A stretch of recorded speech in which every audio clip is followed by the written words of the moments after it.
Bonjour, mon fils. Sois le bienvenu sur ma chaîne. Quelle joie de te recevoir ici. Que Dieu bénisse ta vie, ton histoire et ton cœur.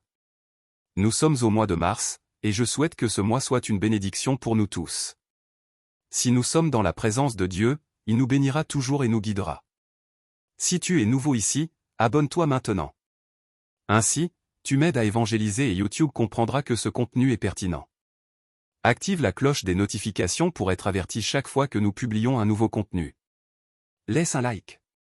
YouTube ne partagera cette vidéo avec d'autres personnes que si elle reçoit des likes. Réfléchissons à l'évangile de Marc, chapitre 10, versets 28 à 31. Proclamation de l'évangile de Jésus-Christ selon Marc. Gloire à toi, Seigneur. En ce temps-là, Pierre commença à dire à Jésus, « Voilà que nous avons tout laissé et te suivons. » Jésus répondit, « En vérité, je vous le dis, ceux qui auront laissé maison, frères, sœurs, mères, pères, enfants, champs, à cause de moi et de l'Évangile, recevront 100 fois plus maintenant, durant cette vie, des maisons, des frères, des sœurs, des mères, des enfants et des champs, avec des persécutions et, dans le monde à venir, la vie éternelle. Beaucoup de ceux qui sont maintenant les premiers seront les derniers, et beaucoup de ceux qui sont maintenant les derniers seront les premiers. » Parole du Seigneur. Gloire à toi, Seigneur. Pierre, en tant que leader des apôtres, demande à Jésus, « Nous avons tout laissé pour te suivre, et maintenant ?» Jésus répond qu'aucune personne ayant renoncé pour lui ne restera sans récompense. Suivre Jésus exige une renonciation. Nous renonçons à des fêtes futiles, à des plaisirs momentanés, à l'égoïsme, à l'orgueil et aux attachements. La fidélité exige des efforts tout comme quelqu'un qui suit un régime pour prendre soin de sa santé, nous devons sacrifier certaines choses pour atteindre un bien supérieur. Cela en vaut la peine. Dieu est un excellent payeur et il ne se laisse jamais surpasser en générosité. Si tu ressens un appel vocationnel, n'aie pas peur de dire oui à Dieu. Il ne laissera jamais manquer quoi que ce soit à ceux qui se donnent par amour pour lui. Si quelqu'un ne veut pas renoncer aux démons, au péché, au monde et à ses œuvres, il ne peut pas être de Christ. Sans renonciation, il n'y a pas de christianisme. Beaucoup de gens se font des illusions en pensant qu'ils peuvent suivre Jésus sans renoncer au monde. C'est le plus grand mensonge de Satan. Il y a des gens qui pensent que suivre Jésus signifie continuer à participer à des fêtes mondaines, écouter de la musique mondaine, garder des amitiés mondaines, s'habiller de manière mondaine. C'est une erreur. Le diable veut convaincre les gens qu'ils peuvent suivre Jésus sans changer de vie, sans renoncer à quoi que ce soit.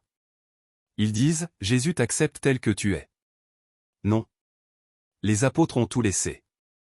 Jésus a dit, « Celui qui ne renonce pas à tout ce qu'il possède, ne peut être mon disciple. » La vie chrétienne, donc, est une renonciation à tout.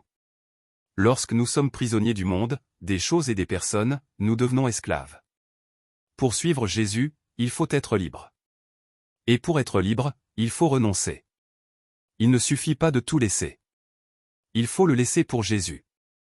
Si quelque chose m'empêche de suivre Jésus, je dois le laisser. Celui qui veut suivre Jésus ne doit pas être attaché aux biens matériels. Combien de gens ne suivent pas Jésus parce qu'ils ne pensent qu'à l'argent et au travail? Pour suivre Jésus, il faut abandonner l'amour de l'argent. Jésus a dit, « Vous ne pouvez servir Dieu et l'argent. » Nous ne pouvons pas non plus mettre les gens avant Dieu. Même la famille ne doit pas être plus importante que Dieu. Par exemple, le dimanche est le jour du Seigneur. Mais il y a des gens qui préfèrent aller à la plage ou sortir avec la famille et ne vont pas à la messe. Si tu mets ta famille avant Dieu, tu fais un mauvais choix. Jésus doit être la priorité. Celui qui laisse tout pour Jésus ne perd rien. L'Évangile nous garantit que nous recevrons 100 fois plus, même dans cette vie. Bien sûr, il y aura des persécutions. Ce ne sera pas facile. Mais à la fin, celui qui suit Jésus aura la vie éternelle. Celui qui abandonne tout pour Jésus reçoit tout de Jésus. Saint Paul a dit, « Après avoir trouvé Jésus, je considère tout comme de la boue. » Cela parce que rien dans le monde ne se compare à Christ. Les saints ont tout laissé pour suivre Jésus. Toi et moi devons faire de même. Cela en vaut la peine. Au nom du Père, du Fils et du Saint-Esprit. Amen. Participe dans les commentaires. Qu'est-ce que Dieu t'a dit à travers cette parole? Écrire aide à fixer l'apprentissage et à approfondir la réflexion. Grandissons ensemble dans la foi.